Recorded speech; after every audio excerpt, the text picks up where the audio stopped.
है ना। तो अभी बताइए, देखिए इसको पढ़ने का ललक रहता है ना, ठीक है, वो अपना टाइम टेबल खुद बना लेता है ना। वो टाइम टेबल खुद बना लेता है। यदि आपको पढ़ने का ललक है, आपको लगता है, तो सबसे पहले आपको अपने दिमाग में लाना है कि हमारे पास 5 सब्जेक्ट है। कितना सब्जेक्ट है? 5 सब्जेक्ट। सबसे पहला पॉइंट क्या करना है, गौर से सुनिएगा। सबसे पहला पॉइंट ये देखिए कि आपका कौन सा सब्जेक्ट सबसे कमजोर है, कौन सा सब्जेक्ट सबसे कमजोर है और कौन सा सब्जेक्ट जो है सबसे ज्यादा मजबूत है। ये इस चीज को देखते हुए अपना टाइम टेबल आपको बनाना है। आपको लग रहा है कि क्लास में ही हम मैथ साइंस का तैयारी कर लेंगे, तो आप सोशल साइंस, हिंदी, संस्कृत, इन सब का टाइम टेबल बना लीजिए, है ना। आप साइंस और मैथ का भी बनाइए, लेकिन उसमें आप समय कम दीजिए, है कि नहीं। लेकिन आपको लगता है कि साइंस मैथ हमारा ही कमजोर है ना, तो सबसे पहले आपको फोकस किस पर करना पड़ेगा, साइंस और मैथ पर फोकस करना पड़ेगा। तो इस चीज को ध्यान में रखते हुए अपना टाइम टेबल बनाइए। समझ में आ रहा है ना। तो सबसे मजबूत सब्जेक्ट कौन सा है आपका? क्या आपको लगता है कि मैथ का क्वेश्चन आ जाएगा तो हम सॉल्व कर देंगे जितना अभी तक पढ़ाया गया है?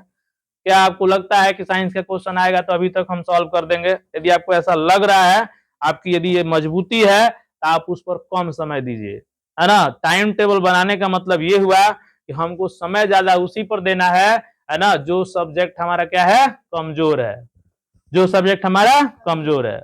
और एक और चीज जान लीजिए कि यदि आप बेहतर मार्क्स चाहते हैं तो आपको 5 सब्जेक्ट में नंबर चाहिए। 5 सब्जेक्ट में केवल सोचिएगा साइंस मैथ पढ़ के हम नंबर खाली लिया दें, संभव है? कुछ तो हिंदी में तो पास हो जाएंगे, मान लीजिए। देखिए ध्यान से सुनिएगा हम क्या कहना चाह रहे हैं, बहुत महत्वपूर्ण बात आपको बताना चाहते हैं। बहुत ऐसा लड़का है सब कि एकदम उनको लगता है कि अरे यार इतना बड़ा लोड लेके कैसे चले हम, है कि नहीं। 5 गो सब्जेक्ट है, 4 गो महीना बचा है, 1 महीना में 1 गो सब्जेक्ट पूरा नहीं होगा, हम क्या करें इसके लिए, है ना। तो आपको क्या करना है, आपको रिजल्ट बनाना है। क्या करना है? आपको रिजल्ट बनाना है ना। आपको लगता है कि हिंदी में हम ऑब्जेक्टिव प्रश्न से पास हो सकते हैं, है ना, तो आप सिर्फ ऑब्जेक्टिव की तैयारी कीजिए। आपको लगता है कि हम सोशल साइंस में बढ़िया नंबर ले आ सकते हैं, साइंस में बढ़िया नंबर ले आ सकते हैं, मैथ में बढ़िया नंबर ले आ सकते हैं, है ना, संस्कृत में बढ़िया नंबर ले आ सकते हैं, यानी 4 गो सब्जेक्ट में हम कर देंगे तो 300 350 नंबर यदि हमारा आ जाएगा, तो 5वां हिंदी से 40 नंबर और जोड़ देंगे तो हम 400 तक पहुंच जाएंगे। ठीक है, मोटो समझिए। मोटो का मतलब यहां पर यह है कि आप हर किताब को एकदम ये मत समझिए कि एकदम पूरा ही हमको एकदम 100% रट के तैयारी करके जाना है। हमको मार्क्स गेन करना है। क्या? Marks gain. तो इसमें आपको यही मैं राय दूंगा। तो सबसे पहले साइंस मैथ 2 गो सब्जेक्ट ये हो गया, साइंस मैथ हिंदी, है ना। 3 गो सब्जेक्ट एकदम आप मजबूत कीजिए। 3 गो, कितना? 3 गो, साइंस मैथ और हिंदी, 3 गो सब्जेक्ट एकदम मजबूत करके रखिए। हिंदी अपनी भाषा है, ध्यान तो सुनिएगा मैं क्या कह रहा हूं। हिंदी अपनी भाषा है, इसके प्रश्नों के उत्तर को हम आसानी से लिख सकते हैं, है कि नहीं। अब मैथ और साइंस हम लोग का तो क्लास का मेन सब्जेक्ट है कि नहीं। तो 3 सब्जेक्ट आपको अपना मोटो तैयार करना है, कि आपको तैयार कर लेना है 3 सब्जेक्ट। बच करते हुए सिर्फ एक ही बात निकल के आ रहा है कि आपको 3 सब्जेक्ट पर सबसे ज्यादा फोकस करना है। कौन कौन? मैथ, हिंदी और साइंस, क्योंकि यही 3 गो हमको बेहतर नंबर दिलाएगा। यही 3 गो बेहतर नंबर आपको दिलाएगा, साइंस मैथ और हिंदी। अब मैथ पर आपको ज्यादा फोकस करना है। आपको सबसे पहला क्राइटेरिया किसको देना है? मैथ को। और दूसरा क्राइटेरिया किसको देना है? साइंस को। और तीसरा क्राइटेरिया किसको देना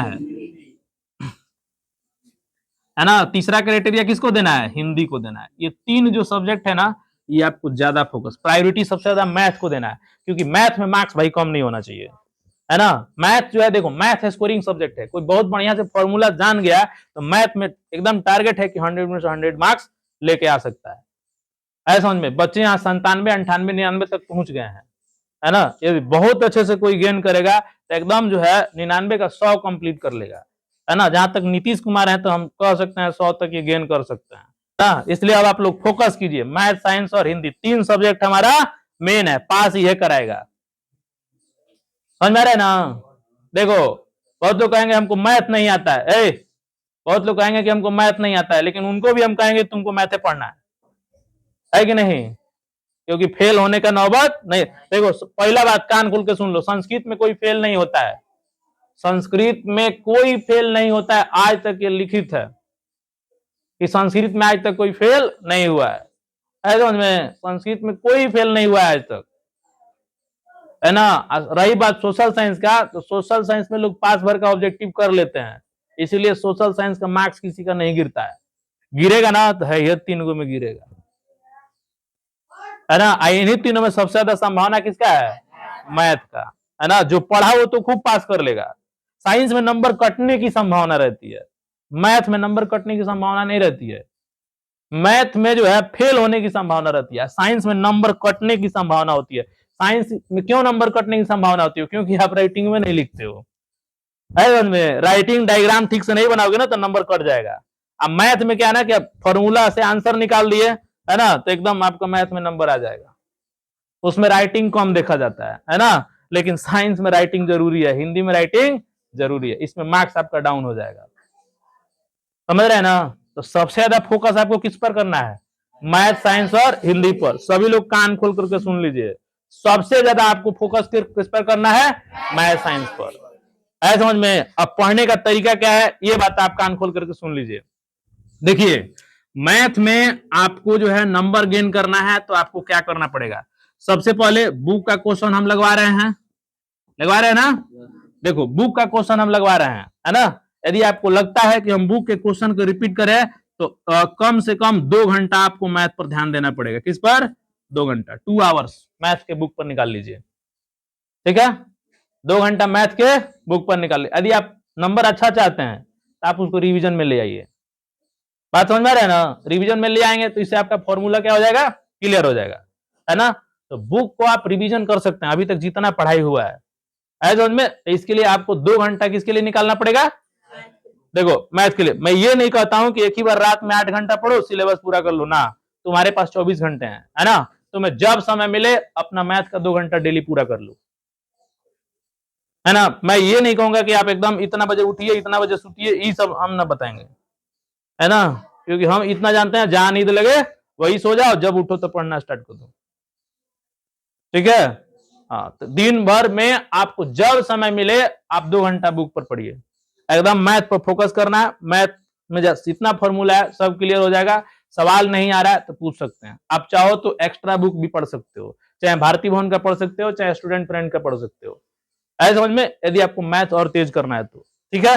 लेकिन फिर मैं कहूंगा कि ज्यादा माइंड को डिवेट करने की जरूरत नहीं है ना। आप यही बुक एनसीईआरटी दोहरा लीजिए और उसके बाद सीधे आप कहां पर पहुंचिए, क्वेश्चन बैंक पर। कहां पहुंचिए, सीधे क्वेश्चन बैंक पर आइए, है ना। क्वेश्चन बैंक पर आप चाहे, है ना, तो जितना चैप्टर पढ़ाया गया है उस चैप्टर का क्वेश्चन आप टिक लगाइए और उसको करिए, बात समझ में आ रहा है। जैसे मान लीजिए हमने कहा था कि 3D का जो जितना क्वेश्चन है लगा लो, 2D का जितना क्वेश्चन है लगा लो, ऐसे समझ में। मान लो कोऑर्डिनेट ज्योमेट्री का जितना क्वेश्चन है लगा लो, ऐसे समझ में है।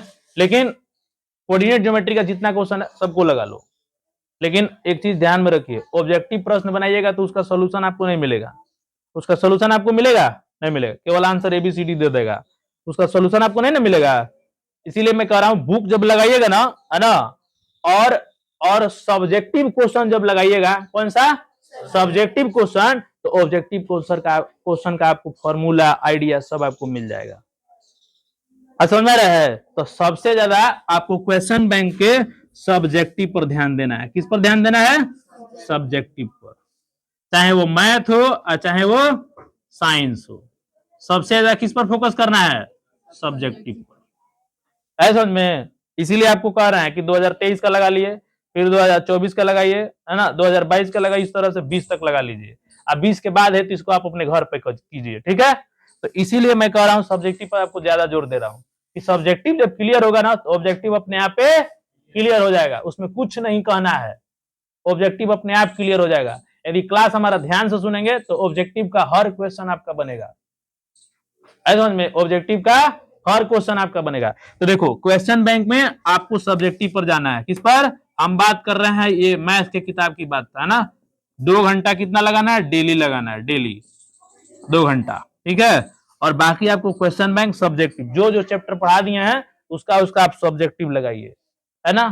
जैसे मान लीजिए ये 2D पढ़ा दिए, 3D पढ़ा दिए, कोऑर्डिनेट ज्योमेट्री पढ़ा दिए, है ना, और आपको जो है जो चैप्टर पढ़ा दिए उसको आपको करना है। समझ में, डायरेक्ट ऑब्जेक्टिव पर जाइएगा ना तो फंस जाइएगा। समझ में, सीधा आपको क्या करना पड़ेगा, आंसर पे जाना पड़ेगा, डायरेक्ट आपको आंसर छापना पड़ेगा, उसमें दूसरा कोई उपाय नहीं है ना।